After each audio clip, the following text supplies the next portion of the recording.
भारत के 77वें गणतंत्र दिवस पर विशेष मेहमान के तौर पर शिरकत कर रहे हैं यूरोपियन काउंसिल के एंटोनियो कोस्टा और यूरोपीय कमीशन की प्रेसिडेंट उर्सुला वोन डेर लेयन। ये तस्वीरें बेहद खास हैं।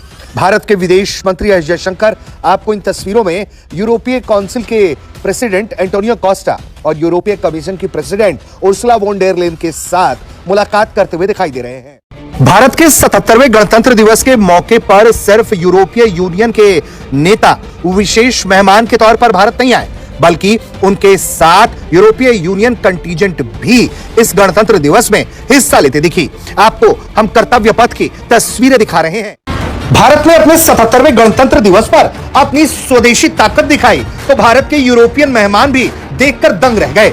सबसे पहले बारी आती है भारत के डीआरडीओ के द्वारा तैयार किए गए।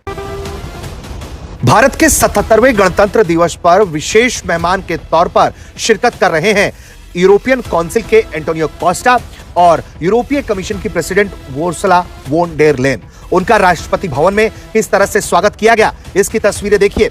राष्ट्रपति भवन में उनका गार्ड ऑफ ऑनर के साथ स्वागत किया गया। उसके बाद वो राष्ट्रपति की बग्घी में दोनों ही यूरोपीय नेता सवार होते हैं और भारत की राष्ट्रपति द्रौपदी मुर्मू के साथ प्रेसिडेंट बॉडीगार्ड्स के एस्कॉर्ट्स में पहुंचते हैं कर्तव्य पथ पर। इस दौरान दोनों ही यूरोपियन नेताओं के चेहरे की भाव भंगिमा से आप समझ सकते हैं कि वो कितने उत्साहित और खुश दिखाई दे रहे हैं। प्रेसिडेंट बॉडीगार्ड्स के एस्कॉर्ट में दोनों ही यूरोपीय मेहमान जब कर्तव्य पथ पर पहुंचते हैं तो उनका उत्साह देखने वाला होता है कि देखिए किस तरह से ये दोनों ही यूरोपियन मेहमान वहां मौजूद लोगों का अभिवादन स्वीकार कर रहे हैं। और फिर वो बारी आती है जब वो सलामी मंच की ओर बढ़ते हैं। राष्ट्रपति के बग्घी से उतरते वक्त जिस तरह से भारतीय अंदाज में उर्सुला वोन डेर लेयन हो या फिर एंटोनियो कोस्टा, उन्होंने नमस्कार के साथ पीएम नरेंद्र मोदी का अभिवादन स्वीकार किया। और ऐसे ही करके वहां मौजूद भारत के रक्षा मंत्री, उप रक्षा मंत्री, तीनों ही सैन्य प्रमुख और सीडीएस से मुलाकात की तो बारी बारी से सबको उन्होंने नमस्ते किया। ये तस्वीरें वाकई में बेहद उत्साहित करने वाली हैं। ये दिखाती हैं कि जब भारतीय मेहमान जब भारत आते हैं तो किस तरह से वो भारत की परंपरा से लबरेज हो जाते हैं। वाकई में ये तस्वीरें हर भारतीय के लिए गर्व का विषय हैं। ये तस्वीरें बेहद खास हैं। भारत के विदेश मंत्री एस जयशंकर आपको इन तस्वीरों में यूरोपीय काउंसिल के प्रेसिडेंट एंटोनियो कोस्टा और यूरोपीय कमीशन की प्रेसिडेंट उर्सुला वोन डेर लेयन के साथ मुलाकात करते हुए दिखाई दे रहे हैं। ये मुलाकात इसलिए बहुत अहम है क्योंकि इस मुलाकात के बाद इन दोनों ही नेताओं को भारत के गणतंत्र दिवस परेड में शामिल होना है और ये गणतंत्र दिवस पर भारत के विशेष मेहमान हैं।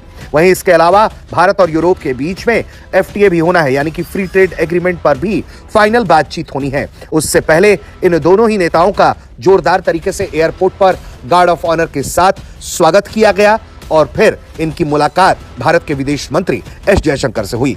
इनसे मुलाकात के बाद भारत के विदेश मंत्री एस जयशंकर ने ये जानकारी दी कि यूरोप और भारत के बीच में जो पार्टनरशिप बढ़ रही है उसके मद्देनजर ये मुलाकात बहुत अहम है। उन्होंने कहा है कि हम दोनों ही पक्ष इस बात पर राजी हुए हैं कि आगे इसी दिशा में लगातार काम करते रहेंगे और एक दूसरे का मजबूती से समर्थन करते रहेंगे। वहीं उन्होंने इनके बतौर चीफ गेस्ट शिरकत करने पर भी खुशी व्यक्त की है और उन्होंने कहा है कि आने वाले वक्त में जो बातचीत होगी उसमें भारत और यूरोपीय यूनियन मिलकर एक नया अध्याय जोड़ने में सफल होंगे।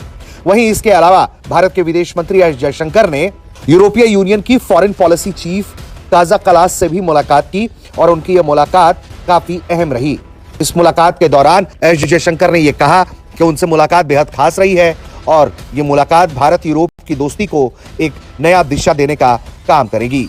जिस तरीके से भारत और यूरोप दोनों अब एक दूसरे के साथ बाजार कारोबार में आगे बढ़ना चाहते हैं, उससे साफ तौर पर यह बात समझी जा सकती है कि दुनिया में किस तरह से ध्रुवीकरण हो रहा है।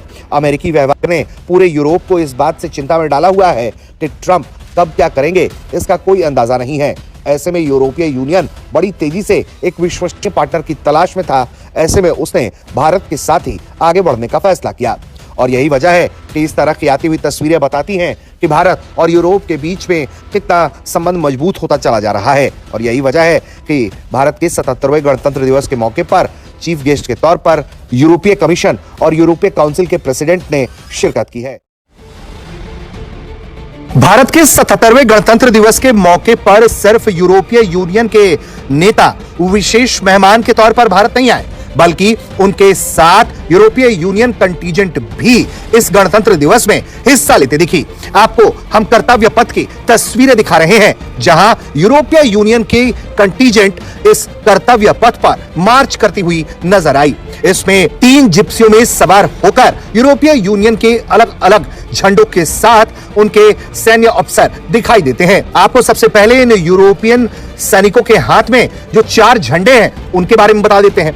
जो 4 झंडे हैं उसमें एक सबसे नामी और पहचाना जाने वाला झंडा यूरोपीय यूनियन का है, जो पूरी दुनिया में यूरोपीय यूनियन का सिंबल भी है। इसके अलावा एक झंडा है यूरोपीय यूनियन मिलिट्री स्टाफ का। इसके अलावा एक झंडा है ईयू नेवल फोर्स अटलांटा का। इसके अलावा एक और जो झंडा है वो है ईयू नेवल फोर्स स्पाइस का, यानी कि यूरोपीय यूनियन के तहत जो अलग अलग कमांड्स हैं उनके झंडे लिए ये जो कंटीजेंट है वो मार्च करती हुई तस्वीरों में दिखाई देती है। आप तस्वीरों में देख सकते हैं कि जिस तरह से भारतीय सैनिक कर्तव्य पथ पर मार्च करते हुए आगे बढ़ रहे थे, तो उस दौरान ईयू कंटीजेंट भी इस कर्तव्य पथ पर मार्च करती हुई नजर आई, जिसमें कुल 5 यूरोपीय यूनियन के जवान सैन्य अफसर इस परेड में हिस्सा लेते हुए दिखे। इस दौरान यूरोपीय यूनियन कंटीजेंट को कर्नल फेडरिक लीड कर रहे थे। उन्होंने सलामी मंच पर पहुंचकर भारत की महामहिम राष्ट्रपति द्रौपदी मुर्मू को सलामी दी और इस दौरान यूरोपीय यूनियन की जिन 4 झंडों के बारे में बताया वो भी झंडा लहराता हुआ दिखा। इसके अलावा इस दौरान तस्वीरों में आपको ईयू की प्रमुख उर्सुला वोन डेर लेन भी तस्वीरों में दिखाई देती हैं।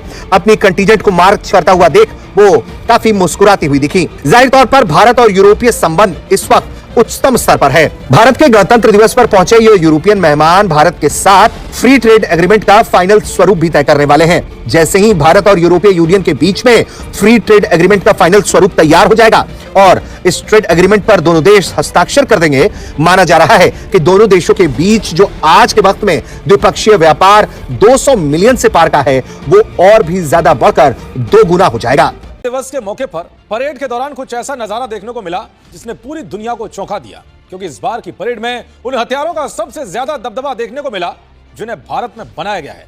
आत्मनिर्भर भारत के कई स्वदेशी घातक हथियार पहली बार परेड में शामिल हुए, जिनकी ताकत के बारे में जानकर दुश्मन भी थर-थर कांप उठेंगे। इस बार की परेड क्यों खास रही वो भी आपको बताऊंगा, लेकिन सबसे पहले आपको बताता हूं कि जब पूरा देश गणतंत्र दिवस को धूमधाम से मना रहा था, हर कोई परेड में सेनाओं के शौर्य को देखकर गर्व महसूस कर रहा था, तो इसी बीच रूस ने भारत के लिए कुछ ऐसा किया जिसने सारे दुश्मनों को हिलाकर रख दिया। दरअसल 77वें गणतंत्र दिवस पर दुनिया भर से भारत को बधाइयां दी गईं और भारत के साथ अपने गहरे और मजबूत रिश्तों का जिक्र किया। लेकिन भारत के सबसे पुराने और भरोसेमंद दोस्त रूस ने कुछ अलग ही अंदाज में भारत को गणतंत्र दिवस की बधाई दी, जो भारत और रूस की मजबूत मित्रता को दर्शाता है। रूस के दूतावास ने अलग अलग भाषाओं में गणतंत्र दिवस की शुभकामनाएं दी हैं। रूस के दूतावास ने जो वीडियो जारी किया है उसमें कहा गया है कि भारत एक ऐसी जगह है जहां पुरानी समझ और भविष्य के सपने साथ साथ चलते हैं। भारत ने दुनिया को दिखाया है कि विविधता कोई कमजोरी नहीं बल्कि सबसे बड़ी ताकत है और भारत का गणतंत्र हर इंसान की गरिमा में विश्वास पर आधारित है। प्रिय भारतीय मित्रों, आपको गणतंत्र दिवस की हार्दिक शुभकामनाएं। भारतीय लोकतंत्र सिर्फ कानून नहीं, सरोन अत्तरदिदुंगे दर्शन शास्त्र। आपने इंसानियत को नफरत से नहीं, अंदरूनी ताकत से जीना सिखाया। अब आप समझ सकते हैं कि रूस ने किस तरह से अपने दोस्त भारत को शुभकामना दी है। रूस ने यह अनोखी बधाई उस वक्त भी दी है जब परेड के दौरान ब्रह्मोस मिसाइल की झलक देखने को मिली।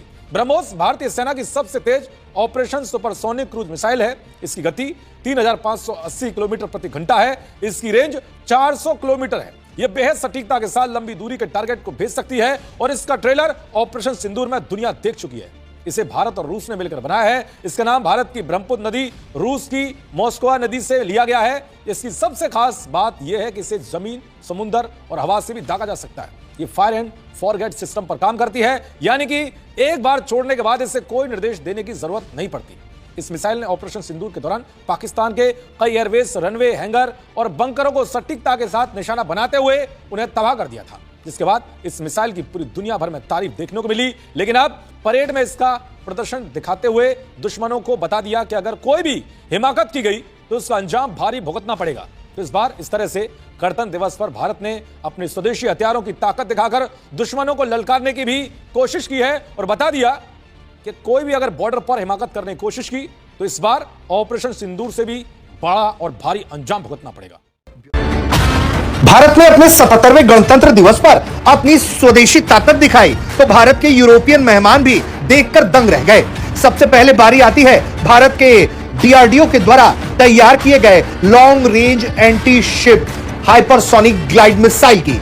और देखिए ना, जब ये कर्तव्य पथ पर मार्च करता हुआ आगे बढ़ता चला तो फिर यूरोपियन मेहमान एंटोनियो कोस्टा अपने आप को रोक नहीं पाए और उसकी जानकारी लेते हुए पीएम नरेंद्र मोदी के साथ वो साफ तौर पर तस्वीरों में देखे जा सकते हैं। ऐसा नहीं है कि सिर्फ यही long range hypersonic anti ship glide missile के बारे में यूरोपियन मेहमान जानना चाहते थे। कर्तव्य पथ पर पाकिस्तान की ईंट से ईंट बजाने वाले जब हथियार पहुंचे तो फिर यूरोपीय यूनियन के अध्यक्ष उर्सुला वोन डेर लेन भी खुद को रोक नहीं पाती हैं। तस्वीरें देख लीजिए, पीएम नरेंद्र मोदी से लगातार वो उन हथियारों के बारे में पूछ रही होती हैं। ऐसा लगता है कि पीएम नरेंद्र मोदी इन हथियारों की खासियत, इन हथियारों की ताकत उर्सुला वोन डेर लेन को और एंटोनियो कोस्टा को समझा रहे हो, बता रहे हो, क्योंकि भारत के जैसे ही ब्रह्मोस मिसाइल कर्तव्य पथ पर आकर सलामी मंच के पास पहुंचती है तो पीएम नरेंद्र मोदी से उसकी जानकारी लेते हुए उर्सुला वोन डेर लेन दिखती हैं। सिर्फ